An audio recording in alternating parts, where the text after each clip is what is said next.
Export करने में हमें मिला वो था फॉर्म ई का। अब फॉर्म ई क्या चीज़ है?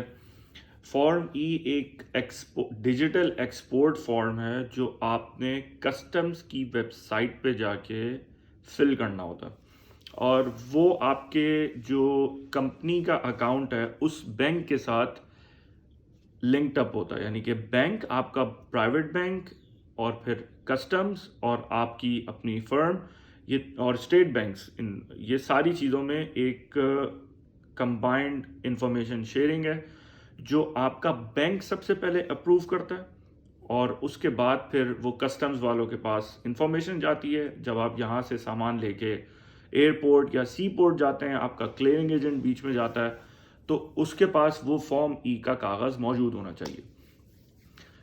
फॉर्म ई के कागज़ के हुसूल में सबसे पहली हिंड्रेंस या सबसे पहली मुश्किल ये थी कि मेरा जो कस्टमर था या जो मेरा कंसाइनी था जिसको मैंने सामान भेजना था, he was not a registered in company in country of destination. यानी वो कतर में था, but he was not a registered importer, he was not a registered company, और वो पर्सनल कैपेसिटी में कुछ माल मंगवाना चाहता था यहाँ से। अच्छा, पाकिस्तान में एक रूल है ये कि आप किसी को इंडिविजुअल कैपेसिटी में, मतलब मैं किसी को पैसे बाहर नहीं भेज सकता अनलेस अदरवाइज वो मेरा कोई ब्लड रिलेशन है, या मैं किसी ऐसे पर्पस के लिए पैसे भेज रहा हूँ कि मैंने वो चीज़ अपने इनकम टैक्स में डिक्लेयर की हुई है, और कोई प्रॉपर्टी अगर मैंने ख़रीदी हुई है, तो मैं पर्सनल कैपेसिटी में तब पैसे भेज सकता हूँ जब ये सारे प्रोटोकॉल्स हमने पूरे किए हों, या मेरे कोई रिश्तेदार वहाँ रहते हों, मतलब ब्लड रिलेशन रहता हो, और उसका मुझे प्रूफ भी दिखाना पड़ेगा। बाहर की दुनिया में ऐसे कोई कानून नहीं है। वो अपना पैसा जिसको भेजना चाहे मोबाइल खोल के एप्लीकेशन से विद अ सिंगल क्लिक वो किसी को पैसे भेज सकते हैं। So my customer can send me money any time in whatever means he want to. यानी वो जितने पैसे भेजना चाहे, जितना मर्जी जल्दी, मतलब जितना पैसा भेजना मुझे चाहे बाहर से, वो भेज सकता है। अब मेरा बैंक कहता था कि बाहर से रेमिटेंस जो आती है वो आना, मतलब एक्सपोर्ट करने के लिए सबसे पहली रिक्वायरमेंट होती है बैंक की। यानी बैंक ई फॉर्म एक्सेप्ट करने से पहले, ई फॉर्म को अप्रूव करने से पहले, वो ये पूछता है कि क्या आपकी पेमेंट अगेंस्ट योर गुड्स बाहर से आ सकती है। जिसको आप सामान भेज रहे हो, ऐसा तो नहीं है कि वो सामान बाहर चला जाएगा और पेमेंट पाकिस्तान में नहीं आएगी। यानी रेमिटेंस जिसको कहते हैं, रेमिटेंस बाहर से आएगी या नहीं आएगी। अब पर्सनल कैपेसिटी में बंदा है पाकिस्तानी, तो कभी भी नहीं भेज सकते बाहर किसी तरह ऐसे पैसे, तो किसी को भी नहीं भेज सकते। तो बैंकर्स को लगता है, या उनके ट्रेड वाले लोगों को लगता है कि ये चीज़ बाहर की दुनिया में भी नहीं हो सकती। अगर उनको पता भी है तो पर्सनल कैपेसिटी में पता होगा, लेकिन उन्होंने रूल्स एंड रेगुलेशंस पढ़े हुए ही नहीं है जो स्टेट बैंक ने अपनी वेबसाइट पे लिख के लगाए हुए हैं, या उनको उतने इतने बड़े बड़े मैनुअल्स बैंक को प्रोवाइड किए हैं। तो बैंकर्स कहते हैं कि आपके पास पैसा बाहर से कैसे आएगा। मतलब अगर आप किसी कंपनी को एक्सपोर्ट नहीं कर रहे, ABCXYZ कंपनी है, उसको आप अगर सामान नहीं भेज रहे, वो आपको पैसे भेज ही नहीं सकता। तो मैंने उनको अश्योरेंस दी कि पैसे तो मेरे पास वैसे भी वो बंदा भेजता है, और मैं उसको पहले भी सामान भेजता रहा हूँ। तो बैंक वालों ने पलट के मुझसे पूछा कि भाई आप अगर भेज ही रहे थे तो आपको क्या हुज्जत है, आप फॉर्म ई को क्रिएट करवा रहे हैं हमसे, क्यों अप्रूव करा रहे हैं? आप करते रहे जैसे आप काम करते रहते हैं। तो मुझे सामान भेजना था बहुत ज़्यादा, और मुझे सामान भेजने के लिए DHL महंगा पड़ रहा था, और DHL क्या नाम है, देर से पहुंच रहा था। मुझे 2 दिन में सामान पहुंचाना था, और DHL 8 से 10 दिन ले रहा था कतर भेजने के लिए।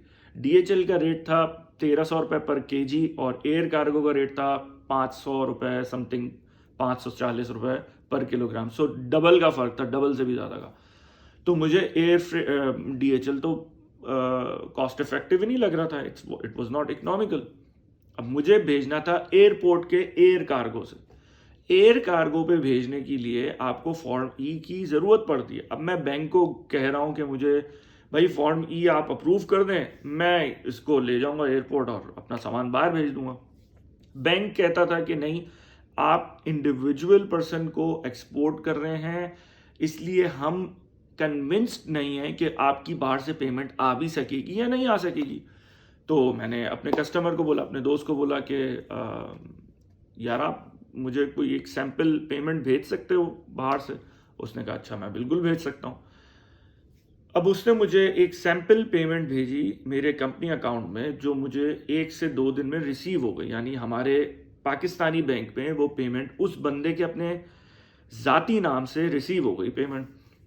अब मैंने बैंक को कहा कि भाई अब तो पेमेंट भी आपके पास आ गई है, अगेंस्ट द इनवॉइस आई है, जो मैंने उसको इनवॉइस रेफरेंस नंबर बताया था, अगेंस्ट द इनवॉइस आई है। अब क्या मसला है? उन्होंने कहा जी हमने कभी ये काम नहीं किया, इसलिए हम ये काम आपका नहीं कर सकते। मैं बैंक्स के नाम बता देता हूँ जिन जिन को मैंने यूज़ किया था। मीज़ान बैंक मैं और हबीब मेट्रोपॉलिटन बैंक। अच्छा, लोग कहते हैं कि हबीब मेट्रोपॉलिटन बैंक काम के लिहाज से और ट्रेड के लिहाज से बहुत फ्लेक्सिबल है, मतलब इंपोर्ट और एक्सपोर्ट की डॉक्यूमेंटेशन, रेमिटेंस के लिहाज से वो बाकी बैंकों के मुकाबले में उसकी कंप्लाइंस थोड़ी सी फ्लेक्सिबल है। और मीज़ान बैंक की कंप्लाइंस बहुत स्ट्रिक्ट है और बहुत, मतलब वो ड्यू डिलिजेंस करते हैं अपनी, बहुत ज़्यादा उनके मामला ऐसे हैं। लेकिन दोनों बैंकों ने मुझे रिफ्यूज़ कर दिया। और इनके मुकाबले का एक बहुत हल्का बैंक है सुनहरी बैंक। यानी सुनहरी बैंक एक private own enterprise, it's not I think even public listed company, correct me if I am wrong. सुनहरी बैंक में मेरा एक दोस्त है, वो एक्सपोर्ट मुस्तकिल कर रहा है और उसका कस्टमर बाहर से उसको इंडिविजुअल नाम से पैसे भेजता है, रेमिटेंस भेजता है, और वो एक अरसे से अपना काम कर रहा है। कनाडा, ऑस्ट्रेलिया, यूके, 3-4 जगहों से वो काम कर रहा है। मैं सुनहरी बैंक गया, मैंने उनसे पूछा, उन्होंने कहा भाई कोई इशू नहीं है और कोई इशू नहीं होना चाहिए अगर आप रेमिटेंस मंगवा सकते हैं बाहर से। अब मेरे पास प्रूफ था, मैंने रेमिटेंस मंगवाई हुई है, मेरे पास पैसे आए हुए हैं, but the bank is still not convinced. अच्छा, मैं उनको बोलूं कि आप अपने हेड ऑफिस जाके पूछें, अपने आप रीजनल इंचार्ज से पूछें, वो कहें भाई किसी के पास इतना टाइम नहीं है कि वो रूल्स एंड रेगुलेशंस करें, this is not our practice, तो हम नहीं करेंगे। मतलब रिफ्यूज़ल, आउटराइट रिफ्यूज़ल था। और सामान हमारा यहाँ तैयार पड़ा था हमारी शिपमेंट के लिए, अब टाइम काउंटडाउन शुरू हो गया था, एग्जीबिशन था यहाँ पे। परेशानी हो रही थी कि डीएचएल से अगर भेजेंगे तो बहुत पैसे लग जाएंगे, कॉस्ट जाहिर सी बात है कवर नहीं हो सकेगी, क्या करें अब समझ नहीं आ रही। तो मैंने स्टेट बैंक के रेगुलेशंस निकाले उनकी वेबसाइट से, फॉरेन एक्सचेंज मैनुअल है उसको पढ़ा, और इंपोर्ट और एक्सपोर्ट का मैनुअल है उसको पढ़ा। उसमें डिटेल में जाकर एक एक क्लॉज को पढ़ने की कोशिश की। बाद में, मैं इतना एक्सपर्ट तो नहीं हूँ लीगल लैंग्वेज को पढ़ने में, लेकिन उन्होंने रिलेटिवली ईजियर लैंग्वेज में ये चीज़ें लिखी हुई हैं स्टेट बैंक वालों ने। मैंने पढ़ने के बाद इसका लुब्बे लुबाब ये निकाला, इसका कंक्लूजन ये निकाला कि स्टेट बैंक मना नहीं करता इंडिविजुअल को एक्सपोर्ट करने से। और अब तो स्टेट बैंक ने एक नई रेगुलेशन निकाली है फॉर ई कॉमर्स इस बजट में, जब वो पाकिस्तान सिंगल विंडो ऑपरेशन शुरू करेगा, और वी बॉक जो कि हमारा कस्टम्स का अभी करंट पोर्टल है, वो जब ख़त्म हो जाएगा, डिसकंटिन्यू हो जाएगा, तो पाकिस्तान सिंगल विंडो का जो पोर्टल है वो $5,000 की एक्सपोर्ट करने की इजाज़त देता है इंडिविजुअल को, और आगे इंडिविजुअल ही होगा उसी को इजाज़त देता है। मगर उसके अंदर एक ख़ास क्लॉज था कि वो ई कॉमर्स एक्सपोर्ट होगी, यानी कि you should have a website, website से ऑर्डर जनरेट हुआ होगा, उस ऑर्डर की जनरेशन की एक रिसीट होगी, एक प्रॉपर प्रोटोकॉल होगा, आपके पास पेमेंट आने की कोई गेटवे होगी, यानी क्रेडिट कार्ड से आई होगी इन वॉट एवर मीन्स, या पेपैल पे अकाउंट है, XYZ। तो वो तो मेरे पास था ही नहीं मामला, मेरा तो एक फ़ोन पर ऑर्डर आया हुआ या व्हाट्सएप पे ऑर्डर आया हुआ, तो मैं मतलब उनको क्या दिखाऊं कि मेरे पास ई कॉमर्स वाला। और दूसरी बात, पाकिस्तान सिंगल विंडो तो अभी इस्टेब्लिश ही नहीं हुआ हुआ प्रॉपर, तो अब क्या किया जाए। बैंक वालों को कहूँ मैं कि ये आप रेगुलेशंस पढ़ें, वो कह रहे हैं हमारे पास तो टाइम ही नहीं है। तो मैंने फिर डिफरेंट डिपार्टमेंट्स को ईमेल की बैंक वालों को, और उनको ये थॉरली इन लिंक्स का स्क्रीनशॉट भेजा, ये जो स्टेट बैंक के रेगुलेशंस थे उनके स्पेसिफिकली, कि स्टेट बैंक कहीं आपको मना नहीं करता, स्टेट बैंक आपको कोई फॉरबिड नहीं करता कि इंडिविजुअल बंदे को एक्सपोर्ट नहीं की जा सकती। तो आपको क्या इसमें एतराज़ हो सकता है? खैर, हबीब मेट्रोपॉलिटन बैंक ने मुझे आउटराइट रिजेक्ट कर दिया और मीज़ान बैंक वालों ने कहा कि ठीक है, हम कंप्लाइंस में आपकी रिक्वेस्ट आगे भेज देते हैं, अगर हमें किसी किस्म का कोई पॉजिटिव जवाब आया तो let you know about it. अब इंतज़ार कर रहे हैं और लोगों से पूछ रहे हैं, लोग कह रहे हैं भाई तरीक़ेकार तो यही है, आगे भी रिसीवर कंपनी होनी चाहिए और आप तो ऑब्वियसली एक एंटरप्राइज ही रजिस्टर्ड होगे, तभी आप यहाँ से एक्सपोर्ट कर सकते हो। यानी being a single individual in single personal capacity you can not export goods out of Pakistan right now. जो पाकिस्तान सिंगल विंडो ऑपरेशन है उसमें भी आपको बीइंग अ रजिस्टर्ड एंटरप्राइज होना ज़रूरी है, तभी आप बाहर एक्सपोर्ट कर सकेंगे। आपका कस्टम का अकाउंट, आपका कस्टम्स का लिंक, सब कुछ आपका तब बनेगा जब आप एक रजिस्टर्ड एंटरप्राइज होंगे, आपका एनटीएन होगा, आप सेल्स टैक्स में रजिस्टर्ड होंगे। तो अब बैंक का हम इंतज़ार कर रहे हैं और बैंक वालों से फ़ोन करके पूछ रहे हैं, वो कह रहे हैं अच्छा अभी बताते हैं, आगे से अभी तक अप्रूवल नहीं आया। तो एक वेटिंग गेम थी फॉर अ वीक और लाइक 10 डेज़। मैंने 2 रकअत नफिल पढ़े, अल्लाह ताला से दुआ मांगी। मैंने कहा भाई मैंने तो अपनी कोशिश सारी कर ली है, उनको सारी डिटेल डिस्क्रिप्शन भी भेज दी है, लेकिन अब पता नहीं आगे जो अल्लाह को बेहतर लगेगा वही होगा। और I was like hopeless in that regards कि मैं ये काम कभी कर भी सकूँगा कि नहीं, क्योंकि nobody else was accepting my request. मैंने 1-2 एक्सपोर्टर से बात की, यार आप ऐसे कर सकते हैं, तो उन्होंने कहा नहीं यार हम इस बारे में कोई हेल्प नहीं कर सकते आपकी, और things seam pretty disturbing. At the end of the day मैंने अपने दिल को समझाया कि कॉस्ट का ही मसला होगा भाई, ज़्यादा से ज़्यादा क्या होगा, सामान महंगा जाएगा बाहर और क्या नाम है, शिपमेंट डीएचएल से करनी पड़ेगी, थोड़ी सी लेट हो जाएगी। डीएचएल से शिपमेंट करने में डबल का मैंने बताया था फ़र्क था। फिर डीएचएल से शिपमेंट करने में एक बहुत बड़ा मसला ये है कि आप पर्सनल कैपेसिटी में ऑब्वियसली जब एक्सपोर्ट कर रहे होगे, you don't have a company right now, you can't use your company, तो आप 50 किलो से ज़्यादा की एक शिपमेंट नहीं भेज सकते। मेरी शिपमेंट थी 200-300 किलो की, और 50 किलो के मैं कितने कार्टन्स बनाऊं और कितनी शिपमेंट्स बनाऊं, और वो भी एक साथ नहीं निकाल सकते।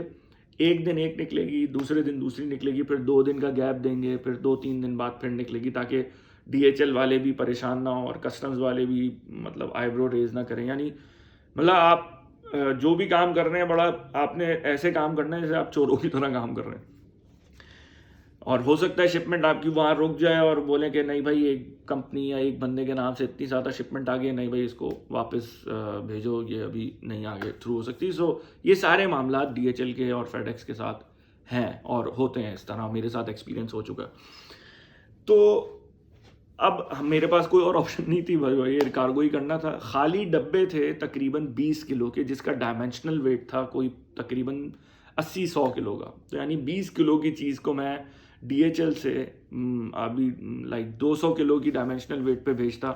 एयर कार्गो वाले 80 किलो लगा रहे थे, डीएचएल वाले उसको शायद 200-300 किलो में लगा लेते, तो कॉस्ट कहीं से कहीं चली जानी थी।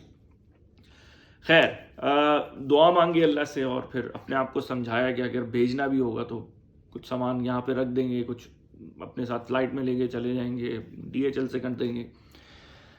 तो अगले दिन सुबह मुझे बैंक वाले की कॉल आई कि जी आपका केस हमने पढ़ा, आपने वो सारे आर्टिकल्स अपने शेयर किए हमारे साथ, और हमारे कंप्लायंस डिपार्टमेंट को समझ आई है कि ठीक है स्टेट बैंक इसकी इजाज़त एक्सप्लिसिटली मना नहीं करता, तो इसका मतलब इजाज़त ही होगी। जब तक किसी चीज़ के बारे में मना ना हो तो वो लॉ बेसिकली आपके फेवर में होता है, यानी आपको अगर किसी चीज़ से मना नहीं किया गया तब तक वो चीज़ आप कर सकते हैं। तो this is the basic principle of law. और वो फिर बैंक वालों भी उससे सेटिस्फाई हो गया, उनको मैनुअल के सारे वो स्क्रीनशॉट्स लिंक्स भी भेजे हुए थे, and they were very happy, और कहने लगे कि हमें ऐसा कस्टमर चाहिए जो हमें बताया करे कि भाई कहीं कोई ऐसी चीज़ है तो हम करें। ऑब्वियसली ये पाकिस्तान के बेनिफिट में इन ओवरऑल सिनेरियो। खैर उन्होंने फॉर मी की अप्रूवल के लिए मुझे फिर डिफरेंट तरीक़ेकार बताया कि जी आप फॉर्म ई में इनवॉइस अपलोड करें और इनवॉइस पे सिग्नेचर्स कराएं और XYZ उन्होंने मुझे जो भी तरीक़ेकार थे वो समझाए। वो करने के बाद मैंने फॉर्म ही अप्रूव करवाने के बाद फिर जो बुकिंग ली हुई थी फ्रेट एजेंट से और जो फॉरवर्डिंग एजेंट था उसको राब्ता किया और उससे कहा भाई अब हमारे पास फॉर्म ही आ गया, अब हमें सामान भेजना है एयरपोर्ट। उसने कहा जी आप गाड़ी बुक करा लें, गाड़ी रेडी कर लें और कल के दिन आप एयरपोर्ट इस टाइम पे भेज दें गाड़ी। एयरपोर्ट जी भेज दी हमने गाड़ी। एयरपोर्ट भेजने के बाद कोई तकरीबन समझ लें 6 घंटे का प्रोसीजर था कि सामान हमारा क्लियरिंग प्रोसेस से गुजर रहा था, यानी कि डिफरेंट स्टेजेस से वो गुजरा और डिफरेंट स्टेजेस डिफरेंट लोगों ने उसको, डिफरेंट डिपार्टमेंट्स ने उसको चेक करने के बाद उसको क्लियरेंस के लिए अप्रूव किया। और उसके अंदर जो कुछ भी नज़ाकतें थी या उसके अंदर जो कुछ चीज़ों की रिक्वायरमेंट थी वो भी मैं आपको बता देता हूँ। हम लेदर एक्सपोर्ट जब करते हैं तो एक सर्टिफिकेट होता है जिसका नाम होता है एनिमल क्वारंटाइन सर्टिफिकेट, यानी खाल जो एनिमल की है वो क्वारंटाइंड है, उसको चेक किया हुआ है, उसमें कोई डिजीज़ नहीं है, उसमें कोई बैक्टीरिया नहीं है, उसमें कोई मसला नहीं है। और वो एक अथॉरिटी है, एक मिनिस्ट्री ऑफ एग्रीकल्चर आपको उस सर्टिफिकेट को इशू करती है। वो सर्टिफिकेट लेने के लिए आपको जाना पड़ता है नर्सरी में, उनके ऑफिस में धक्के खाने पड़ते हैं। वहाँ जाके उनसे आप सर्टिफिकेट बनवाते हैं, उनको अपने सैंपल्स देते हैं। सैंपल नहीं देना चाहें तो कायदे आज़म दिखा के उनसे वैसे ही सर्टिफिकेट बनवा लेते हैं। और उसके बाद वो सर्टिफिकेट जब आपके पास होता है तो आप क्लियरिंग करते वक्त उसको अपने डॉक्यूमेंट्स में एयरपोर्ट पे दिखा देते हैं। मैंने वो सर्टिफिकेट लिया हुआ ही नहीं था और मैंने कहा ये ऐसे ही निकल जाएगा सामान। वहाँ पे जो क्लियरिंग एजेंट था हमारा, उसने फ़ोन किया रात को, भाई आपका ये सामान, तो उसने रोका हुआ एग्जामिनर ने और वो कह रहे कि क्वारंटाइन सर्टिफिकेट लेके आओ। मैंने कहा भाई रात के इस टाइम में कहाँ से सर्टिफिकेट लेके आऊँ? अब भाई जो भी मामला है तुम इसको हल करो और इसको रिलीज़ करवाओ। अच्छा, ये कहने के बाद मैं तो सेटिस्फाई हो गया, लेकिन रात को मुझे ख्याल आया कि यहाँ से अगर सामान निकल भी गया है, अगर कतर की किसी अथॉरिटी ने सर्टिफिकेट मांग लिया तो फिर तो डबल मसला हो जाएगा, यानी कि हमें यहाँ पे भी खर्चा देना पड़ा कस्टम वालों को और वहाँ पे भी हमें प्रॉब्लम हो जाएगी। तो सर्टिफिकेट तो बनवाना पड़ेगा। खैर सर्टिफिकेट बनवाने की ज़रूरत नहीं आई, यहाँ पे भी हमारा माल ऐसे ही कस्टम में क्लियर हो गया। जो कंपनी थी उसने पता नहीं कैसे क्लियर करवाया, बहरहाल हो गया सामान यहाँ पे क्लियर। अब क्लियर करने के बाद मुझे पता चला भाई यहाँ पे डॉक्यूमेंट्स की जो रिक्वायरमेंट है इधर कतर में, वो ये थी कि पाकिस्तानी सर्टिफिकेट ऑफ ओरिजिन भी चाहिए। अब ये कौन सी चीज़ होती है भाई, हमने कभी सुना ही नहीं इसके बारे में। हाँ, इंपोर्ट करते वक्त हमें पता है कि बाहर से सर्टिफिकेट ऑफ ओरिजिन मिलता है, लेकिन हमें लोकल तो पता ही नहीं था कि सर्टिफिकेट ऑफ ओरिजिन पाकिस्तान का भी मिलता है कहीं से। किया ही नहीं काम, पता ही नहीं था। तो certificate of origin chamber of commerce से मिलता है। चैम्बर ऑफ कॉमर्स जाने के लिए आपको वहाँ का मेंबर होना ज़रूरी है। Like if you are a registered enterprise, आपका चैम्बर में एक मेंबरशिप लाजमी होनी चाहिए अपने अपने शहरों के हिसाब से। लाहौर में भी है, सियालकोट में है, फैसलाबाद में है, बड़े बड़े जितने भी शहर हैं उसमें सब में चैम्बर ऑफ कॉमर्स मौजूद हैं। तो चैम्बर ऑफ कॉमर्स का सर्टिफिकेट लेने के लिए जी चैम्बर के ऑफिस चले गए। वहाँ पे उनको बोला भाई सर्टिफिकेट दे दें। उन्होंने कहा भाई सर्टिफिकेट तो आपको बैंक में पेमेंट जमा कराएं, वहाँ से पेमेंट का चालान हमें दिखाएं और फिर सर्टिफिकेट हमसे ले लें। मैं जी बैंक चला गया, बैंक में पेमेंट करके आ गया। उन्होंने खाली सर्टिफिकेट मुझे पकड़ा दिया। मैंने कहा भाई ये सर्टिफिकेट तो मैं क्या करूँ इसको? उन्होंने कहा ये आप फिल करके लाएं और फिर हम इसको स्टैम्प कर देंगे और आपको सर्टिफिकेट मिल जाएगा। अब वो जो सर्टिफिकेट था उसकी जो शक्ल थी वो ऐसी थी जैसे बिल ऑफ लैडिंग होती है, जिसने देखी हो बिल ऑफ लैडिंग, उसमें तो ऑलरेडी इतनी सारी चीज़ें प्रिंट हुई थी। मैंने कहा मैं इसको मतलब लेआउट कैसे इसका डिज़ाइन करूँगा, मैं क्या करूँगा, मैं कैसे प्रिंट करूँगा इसको? उसने कहा सर हमारे पास तो यही खाली होता है, लोग बड़ी बड़ी जो कंपनीज होती हैं उनके पास फॉर्मेट्स होते हैं, वो प्रिंट करके ले आते हैं। मैं बाहर निकला चैम्बर ऑफ कॉमर्स से, मैं टाइपराइटर ढूंढ रहा हूँ, मैं बंदे ढूंढ रहा हूँ जो बंदे इसको प्रिंट कर सकते हैं, but I couldn't find anybody. Typewriters का ज़माना चला गया, चले गए सारे लोग। सिटी कोर्ट के पास कुछ लोग बैठे होते हैं, लेकिन धूप थी, गर्मी थी। मैंने कहा यार हाथ छोड़ो, ख़त्म करो कहानी। घर आया, घर पे बैठ के अपने आराम से उसको फॉर्मेट पे अलाइन किया, सर्टिफिकेट प्रिंट किया, अगले दिन उनके पास लेके गया, उन्होंने स्टैम्प किया, उसको साइन किया और फिर ये डॉक्यूमेंट्स की जो कॉपी थी वो मैंने अपने दोस्त के पास भिजवाई. Settle down, you need invoice, packing list, chamber का certificate, form E in order to go to the airport first and start your clearing procedure. और उसके अलावा आपको एयरवे बिल नंबर चाहिए जो रिस्पेक्टिवली यहाँ पे आपका जो कस्टमर है वो उससे अपना कार्गो लोकेट करवाएगा. तो ये थी सारी फॉर्मेलिटीज़ और बड़ी इंटरेस्टिंग स्टोरी थी ये मेरी कि मैंने जिस तरह सिंगल हैंडेडली ये सारी चीज़ों को समझा और किया. I am very very thankful to my father जिनकी कंपनी रजिस्टर्ड थी और उनकी कंपनी होने की वजह से चैम्बर में भी हमारे पास मेंबरशिप थी, कस्टम में भी हमारा वो बना हुआ एक पोर्टल जिस पर हम अपना ई फॉर्म स्टैब्लिश कर सकते थे. सो ये सारा कुछ मुझे मिला इनहेरिटेंस में, मतलब मेरे वालिद साहब के पास था तो मुझे ये चीज़ को कोई मसला नहीं हुआ करने में. लेकिन जिन लोगों को एक्सपोर्टर बनना है उनको तो पहले कंपनी अपनी रजिस्टर करनी पड़ेगी, उसके बाद सेल्स टैक्स में रजिस्टर होना पड़ेगा, फिर कस्टम्स के अंदर वीबॉक की आईडी बनवानी पड़ेगी, चैम्बर में रजिस्टर कराना पड़ेगा, उसके बाद आप ये सारे डॉक्यूमेंट्स अपने पास वो कर सकते हैं, हासिल कर सकते हैं. तो लुब्बे लुबाब ये था बातों का कि अगर हमें वाकई एंटाइटलमेंट चाहिए बीइंग एन एक्सपोर्टर होने की तो ये सारी चीज़ों को एम्ब्रेस करना पड़ेगा, इनके लिए थोड़ी सी भाग दौड़ करनी पड़ेगी. लेकिन at the end of the day the struggle page of. और मेरे ख्याल में आपने कोई बड़ा ऑर्डर बाहर से लेना हो, आपको कोई पोर्टफोलियो अपना दिखाना, तो यू कैन ऑलवेज शो कि एक्सपोर्ट परफॉर्मेंस आपकी रही है और आप करते रहते हैं काम, तो it makes a very good impact. तो दिस वाज अबाउट इट. और बाकी ये मेरा जो कंपेनियन है इसके बारे में मैं किसी और वीडियो में अपलोड करता हूँ कि क्या था, इसकी क्या कहानी थी और इसके साथ कैसा सफ़र अब तक रहा है. तो keep watching and thank you very much for listening.